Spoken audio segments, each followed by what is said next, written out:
이 시간 우리에게 주신 하나님 말씀은 창세기 22장 말씀입니다. 구약성경 27페이지쯤 창세기 22장 1절에서 19절까지 보도록 하겠습니다. 창세기 22장 1절에서 19절까지 말씀, 구약성경 27페이지 혹은 28페이지쯤에 있습니다. 창세기 22장 1절에서 19절까지 말씀, 우리 한 절씩 교독하도록 하겠습니다. 22장 1절입니다. 그 일 후에 하나님이 아브라함을 시험하시려고 그를 부르시되 아브라함아 하시니 그가 이르되 내가 여기 있나이다.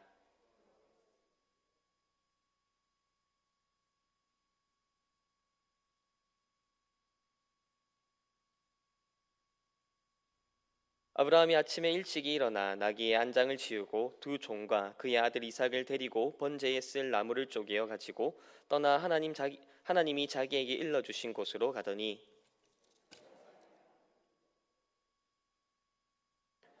이에 아브라함이 종들에게 이르되 너희는 나귀와 함께 여기서 기다리라. 내가 아이와 함께 저기 가서 예배하고 우리가 너희에게로 돌아오리라 하고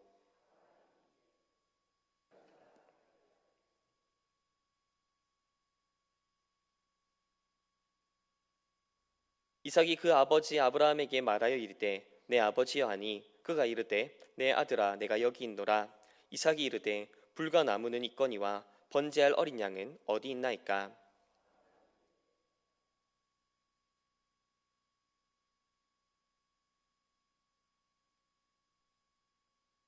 하나님이 그에게 일러주신 곳에 이른지라. 이 아브라함이 그곳에 제단을 쌓고 나무를 버려놓고 그의 아들 이삭을 결박하여 제단 나무 위에 놓고 여호와의 사자가 하늘에서부터 그를 불러 이르시되 아브라함아 아브라함아 하시는지라. 아브라함이 이르되 내가 여기 있나이다 하매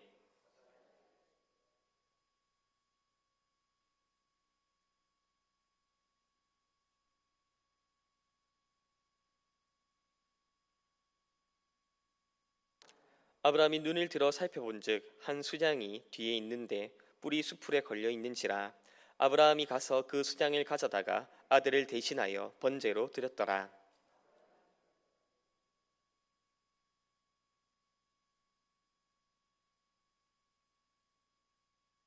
여호와의 사자가 하늘에서부터 두 번째 아브라함을 불러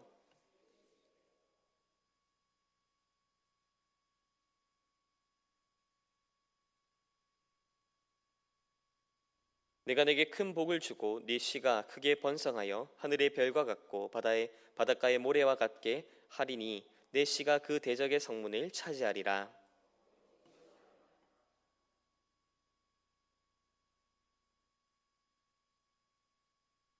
함께 읽겠습니다. 이에 아브라함이 그의 종들에게로 돌아가서 함께 떠나 브에세바에 이르러 거기 거주하였더라. 아멘. 우리는 지난 시간에 오늘 이 본문을 통해서 한 가지 사실을 살펴보았습니다. 그것은 바로 오늘 본문에 등장하는 이 시험이 하나님을 위한 시험이 아니라 바로 시험을 받고 있는 아브라함을 위한 시험이었다는 것을 확인했었습니다. 하나님께서 아브라함을 시험하신 것은 과연 아브라함에게 믿음이 있는지 없는지를 하나님께서 모르셨기 때문이 아니었습니다. 오히려 하나님께서는 아브라함으로 하여금 스스로의 믿음을 돌아보고 살필 이 기회를 통해서 주셨던 것이지요. 그렇게 아브라함은 하나님께 받은 이 시험을 통해 이삭에 대한 자기 자신의 마음을 살필 수 있는 기회를 얻었습니다. 과연 자신이 이삭을 아끼는 이유가 자신이 노년에 얻은 귀한 독자이기 때문인지 아니면 그가 하나님의 언약을 이어갈 자식이기 때문인지 스스로의 마음을 돌아볼 시간을 얻었던 것입니다. 그리고 그는 자기 독사 이삭을 아끼지 아니하고 하나님께 바치는 것을 통해 스스로가 인간적 애정에 의해서가 아니라 바로 하나님의 언약을 붙잡는 자임을 고백을 했던 것이지요. 그렇게 아브라함은 하나님께서 베푸신 이 시험을 통과했습니다. 그런데 오늘 본문에서 이러한 교훈만 얻어낸다면 한 가지 해결되지 않는 사실이 있습니다. 그것은 바로 아브라함이 시험을 통과한 후에 이삭을 대신하여서 수풀에 걸려있던 수장을 번제로 드렸던 것과 그리고 아브라함이 이 사건을 일컬어서 여호와 이레, 즉 여호와께서 예비하신다라고 하는 이름으로 불렀다는 사실입니다. 왜 아브라함이 수장을 잡아서 번제를 드린 후 그것을 여호와 이레라고 불렀던 것일까요? 그리고 그것이 왜 문제가 됩니까? 그것은 오늘 본문의 목적이 단순히 아브라함 스스로로 하여금 자신의 믿음을 돌아보는 것에만 초점이 맞춰져 있지 않다는 것을 보여주기 때문입니다. 만약 아브라함 스스로가 스스로의 믿음을 살펴보는 것이 오늘 본문의 목적이었다면 수장도 번제도 불필요한 것들이 되었을 것입니다. 하지만 하나님께서는 그에게 수장을 허락하셨습니다. 그것도 그가 시험을 통과한 직후에 그 수장을 발견하도록 하셨던 것이지요. 그리고 아브라함은 그 수장을 이삭을 대신하여 번제물로 드렸고 바로 이 일을 아브라함은 여호와 이레라고 불렀습니다. 즉 아브라함이 이 수장이 준비된 이 사건을 이 일에 의미를 부여했고 또 이 일을 기념했다는 사실입니다. 따라서 이러한 사실은 오늘 본문에 기록된 이 내용들이 단순히 아브라함에게 믿음이 있는지 없는지를 확인시키고 그 자신의 믿음을 더욱 굳건하게 하는 것만을 다루지는 않는다라는 것을 우리에게 보여줍니다. 오늘 본문은 우리로 하여금 여호와 이레, 즉 하나님의 준비하심, 하나님의 예비하심이라고 하는 이 사실에 우리로 하여금 주목하도록 만듭니다. 그렇다면 오늘 본문에서 말하고 있는 이 여호와 이레, 즉 하나님의 예비하심이란 무엇을 의미하는 것일까요? 흔히 사람들은 하나님의 예비하심이라고 하면 이런 것들을 떠올립니다. 예를 들어서 한 사람이 길을 가다가 갑자기 소나기를 만났습니다. 그래서 비를 피하기 위해서 급히 가까운 버스 정류장으로 몸을 피했습니다. 그런데 마침 거기에 버려진 우산이 하나 덩그러니 놓여 있었던 것입니다. 가던 길도 급했고 주머니에 돈도 없던 차에 버려진 우산이 거기에 놓여 있으니 정말로 반가운 일이었겠지요. 바로 이러한 것을 일컬어서 흔히들 하나님의 예비하심이라고 생각을 합니다.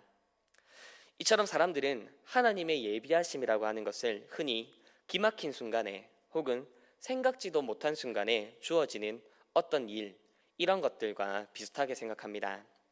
그리고 실제로 하나님께서도 그러한 방법으로 일하시는 경우들이 종종 있습니다.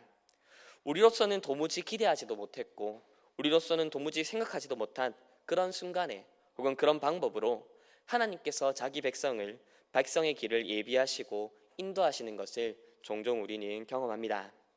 그리고 하나님의 예비하심이 지닌 이러한 성격은 오늘 본문에서도 확인할 수 있습니다. 분명 아브라함은 하나님께서 이삭을 대신해서 번제로 드릴 수장을 준비해 두실 것을 결코 알지 못했습니다. 만약 아브라함이 번제로 드릴 숫양이 예비되어 있으리라고 하는 것을 분명하게 알았다고 한다면 애초에 그는 이삭을 결박하여 죽이려는 시도를 하지 않았을 것이기 때문입니다. 따라서 아브라함은 분명 하나님께서 이 수장을 예비해 두시리라는 것은 알지 못했습니다. 하지만 그렇다고 해서 아브라함이 그저 막연하게 산을 올랐다고 생각하기는 또 어렵습니다. 아브라함과 이삭 사이에서 나눈 그 대화에서 우리는 아브라함이 무엇인가를 추측하고 있었고 예상하고 있었다는 듯한 인상을 받을 수 있는데요. 이삭이 아브라함에게 이렇게 묻습니다. 아버지, 불과 나무는 있거니와 번제할 어린 양은 어디 있습니까? 그러자 이에 아브라함은 이렇게 대답합니다. 번제할 어린 양은 하나님께서 자기를 위해 친히 준비하실 것이다. 혹 어떤 이들은 아브라함의 이 대답을 이삭의 질문에 대해서 회피하기 위해 둘러대는 그런 대답이라고들 생각을 합니다. 물론 아브라함이 직접적으로 네가 바로 그 하나님이 준비하신 양이다라고 말을 하지 못한 것은 분명합니다. 그렇지만 이 아브라함의 대답은 그저 단순한 회피는 아니었습니다. 그렇다면 아브라함의 이 대답, 즉 하나님께서 자신의 양을 친히 준비하실 것이다 라고 하는 이 대답이 지닌 의미가 무엇이었을까요? 아브라함이 생각한 하나님의 준비란 과연 무엇이었겠습니까? 이에 대해서 신약성경 히브리서 11장에서 그 단서를 우리에게 제공해 주는데요. 우리 히브리서 11장 말씀을 함께 찾아보겠습니다. 신약성경 365페이지쯤 히브리서 11장 17절에서 19절까지 말씀입니다. 우리 히브리서 11장 17절에서 19절 말씀 우리 함께 읽어보도록 하겠습니다. 아브라함은 시험을 받을 때에 믿음으로 이삭을 드렸으니 그는 약속들을 받은 자로 돼 그 외아들을 드렸느니라. 그에게 이미 말씀하시기를 내 자손이라 칭할 자는 이삭으로 말미암으리라 하셨으니 그가 하나님이 능히 이삭을 죽은 자 가운데서 다시 살리실 줄을 생각한지라. 비유컨대 그를 죽은 자 가운데서 도로 받은 것이니라. 아멘. 우리가 지금 읽은 이 히브리서 11장 17절에서 19절 말씀은 우리가 오늘 읽어본 본문인 창세기 22장 1절에서 19절 말씀을 바로 히브리서 기자가 해설한 것입니다.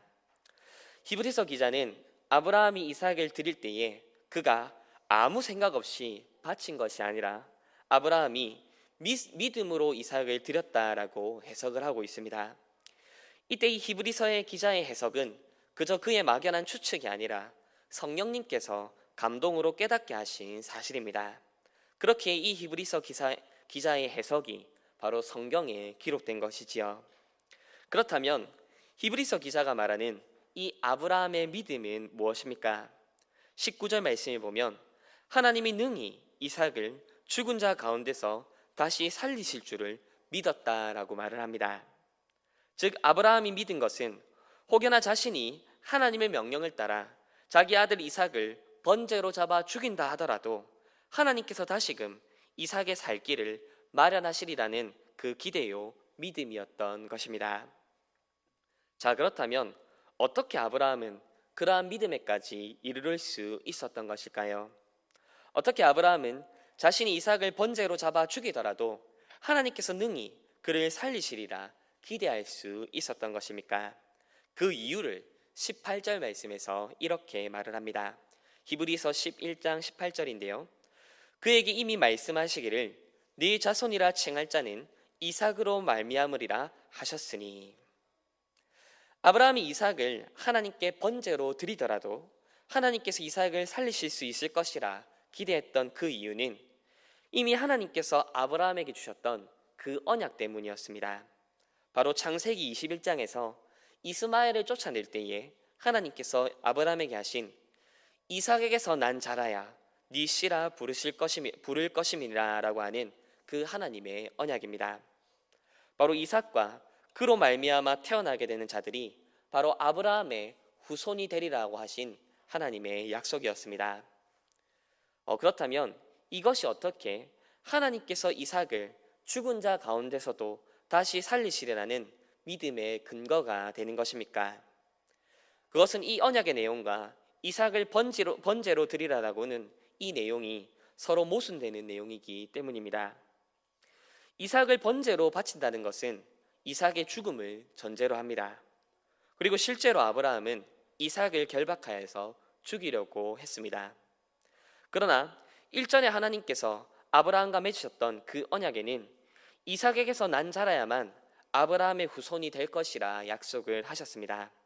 즉 이 언약이 실현되기 위해서는 이삭이 반드시 살아 있어야 하고 또 그가 장성하여 자손을 낳아야만 합니다.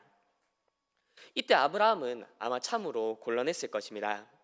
한편으로는 하나님의 명령을 따라 이삭을 죽여야 하지만 다른 한편으로는 이삭이 죽으면 안 되는 그런 상황에 지금 놓여 있는 것이지요. 하나님의 명령에 순종을 하자고 하니 하나님께서 자신과 맺으셨던 그 언약에 문제가 생길 것 같고 하나님의 언약에 성취될 것을 기대하자니 하나님의 명령에 불순종을 해야 될 그런 상황에 놓여 있었던 것입니다. 그렇게 깊은 생각과 고민 끝에 아브라함은 한 가지 결론에 도달했습니다. 그것은 이삭을 죽은 자 가운데서 다시 살리시리라는 결론이었지요. 이삭과 그의 몸에서 난 자들을 아브라함의 후손으로 삼아주시겠다 약속하신 분도 하나님이셨고 또 이삭을 번제로 드리라고 명령하신 분도 하나님이시라면 아브라함이 이삭을 번제의 제물로 잡아 죽인다 하더라도 하나님께서 이 이삭을 능히 다시 살리셔서 하나님의 언약을 이루실 것을 그는 믿고 기대했던 것입니다. 그리고 바로 이것이 아브라함이 기대한 하나님의 준비하심이었습니다. 즉 아브라함은 자신이 이삭을 번제물로 드려 죽인다 하더라도 하나님께서 자신과 맺으셨던 그 언약을 반드시 지키기 위해서 죽었던 이삭을 다시 살리시리라 기대를 했던 것입니다. 그래서 아브라함은 실제로 이삭을 번제물로 잡아서 죽이려고 시도했던 것이지요. 이런 면에서 아브라함이 말한 하나님의 준비하신 어린 양이란 바로 그의 아들 이삭을 의미합니다. 분명 아브라함의 이러한 결론은 참으로 대단한 것입니다. 하나님의 명령과 하나님의 언약이 서로 상충되는 듯이 보이는 그때에도 다시금 하나님 안에서 그 문제의 답을 찾으려고 하는 이 아브라함의 시도는 참으로 놀랍고 대단한 믿음이라 할 수 있습니다. 그런데 더 놀랍게도 하나님께서는 아브라함의 생각으로부터 한 걸음 더 나아가 계셨습니다. 하나님께서는 이삭을 대신할 수량을 실제로 준비하시는 것을 통해 이 일을 준비하셨습니다. 그리고 아브라함이 이삭을 번제로 잡아 죽이려 할 때에 그것을 막으시고 그 곁에 수량을 두심으로써 이삭을 대신하는 번제물로 드리도록 예비해 두셨던 것이지요. 그렇다면 이렇게 하나님께서 수량을 예비해 두신 것이 의미하는 바가 무엇이겠습니까? 그것은 하나님께서 이삭을 죽이지 않고도 하나님의 명령을 지킬 방법을 따로 준비해 두고 계셨다는 사실입니다. 아브라함이 하나님의 명령을 따르면서도 동시에 하나님께서 아브라함과 맺으셨던 그 언약을 보존하실 방법으로 하나님께서 이미 친히 하나님께서 그 방법을 준비하고 계셨다는 사실입니다. 즉 하나님께서 준비하시고 계셨던 것은 그저 우연히 수풀에 걸려 있었던 수량 한 마리가 아니었습니다. 하나님께서 준비하고 계셨던 것은 아브라함이 하나님의 명령에 순종하면서도 동시에 하나님의 언약이 폐하여지지 않을 방법이었던 것이지요. 그리고 바로 이것이 아브라함이 이 사건을 여호와 이레라고 부르게 된 이유입니다. 아브라함이 이 사건을 여호와 이레라고 부른 것은 그저 운 좋게 수장 한 마리가 수풀에 걸려 있어서 이삭이 죽지 않게 되었다 이런 의미가 아닙니다. 아브라함이 이 사건을 여호와 이레라 부른 이유는 아브라함이 기대하지 못한 방식으로 하나님께서는 하나님의 명령과 동시에 하나님의 언약이 이루어질 수 있는 그 방법들을 하나님께서 예비하시고 준비하고 계셨기 때문입니다. 그리고 바로 이것이 성경이 말하는 하나님의 예비하심입니다. 성경이 말하는 하나님의 예비하심이란 그저 기막힌 순간에 예상치도 못한 도움이 주어진다는 것을 의미하지 않습니다. 성경이 말하는 하나님의 예비하심이란 하나님의 언약을 도무지 지킬 수 없고 이루어질 수 없을 것 같은 그런 불가능한 상황 속에서도 하나님께서 자기 백성과 맺으셨던 그 언약을 이루시고 성취하실 길을 마련하신다는 사실입니다. 그리고 이러한 하나님의 예비하심은 이 아브라함에게 뿐만 아니라 지금 이 시대를 살아가는 하나님의 자녀들에게도 동일하게 주어졌습니다.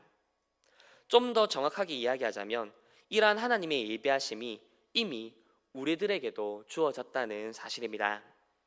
그렇다면 우리에게 주어진 하나님의 예비하심이란 무엇입니까? 그것은 바로 십자가에 못 박혀 돌아가신 예수 그리스도로 말미암아 우리에게 주어졌습니다.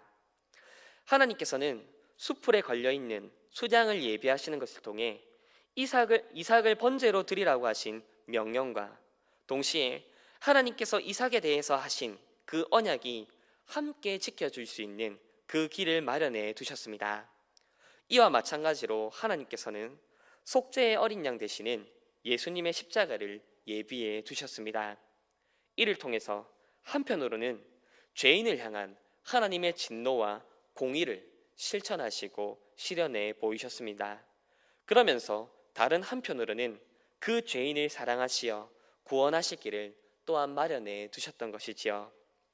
그리고 지금 이 자리에 앉아 있는 우리가 바로 그 여호와 이레, 그 하나님의 예비하심의 은혜로 지금 이 자리 가운데 있는 것입니다. 우리 자신들의 죄와 후물로 죽었던 우리, 그렇게 하나님의 진노와 저주를 받아 마땅한 우리가 지금 이렇게 하나님의 사랑을 받아 하나님의 자녀라 불리며 하나님을 예배하며 섬길 수 있는 것은 그저 아무렇게나 이루어진 일이 아닙니다. 하나님의 진노와 저주를 받아 마땅한 죄인들, 그런 죄인들을 포기하지 않으시는 하나님의 사랑, 그리고 그 합쳐질 수 없는 둘을 하나로 만드시기 위해 자기 아들을 십자가에 내어주시기로 하신 그 하나님의 예비하심, 여호와 이레의 은혜가 있었기 때문에 우리가 바로 이 자리 가운데 있는 것입니다. 우리가 이미 여호와 이레의 은혜를 받았고 누리는 자들로 지금 이 자리에 있습니다.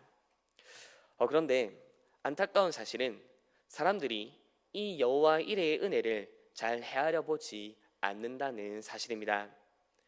이미 주어진 여호와 이레, 이미 주어진 하나님의 예비하심을 헤아리려 하기보다는 그저 앞으로 내게 필요한 순간 필요한 것들을 채워주실 그런 은혜만을 기대합니다. 취업을 준비하는 자들에게는 좋은 취업의 기회를, 혹 이사를 준비하는 자들에게는 좋은 집터를, 결혼을 준비하는 자들에게는 좋은 배우자감을 예비해 주실 것을 기대합니다. 물론 우리 하나님께서는 때를 따라 돕는 은혜를 베푸실 수 있는 분이시고 또한 베푸시는 분이십니다. 하지만 이미 주어진 하나님의 예비하심을 헤아려 보지 못하고 때를 따라 돕는 은혜를 기억하지 아니하는 자들은 지금 당장 주어지는 하나님의 예비하심 역시도 결코 누릴 수 없을 것입니다. 왜냐하면 그들은 때를 따라 베푸시는 그 하나님의 은혜를 은혜로 여기지 못할 자들이기 때문입니다. 이제 말씀을 맺겠습니다.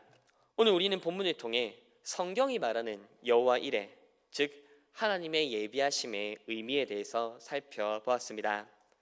사람들은 흔히 하나님의 예비하심이라고 하면 때를 따라 필요한 것들을 채우시는 그 정도의 은혜를 생각합니다. 물론 하나님께서는 충분히 그러실 수 있고 또 그렇게 하시는 분이시지요. 하지만 오늘 본문이 말하는 하나님의 예비하심은 무엇을 의미했습니까? 그것은 하나님의 명령과 하나님의 언약이 상충하는 듯한 그런 상황 속에서도 그 둘 모두를 이룰 길을 하나님께서 친히 예비하고 계시다는 사실에 대한 고백이었습니다. 수장을 예비하심으로써 아브라함의 생각을 뛰어넘는 놀라운 계획을 준비하고 계신 그 하나님에 대한 고백이 바로 여호와 이레라고 하는 고백으로 담겨 나왔던 것입니다. 그리고 이 여호와 이레의 은혜가 지금 이 신약의 시대를 살아가는 우리들에게도 이미 주어졌다는 것을 확인했습니다.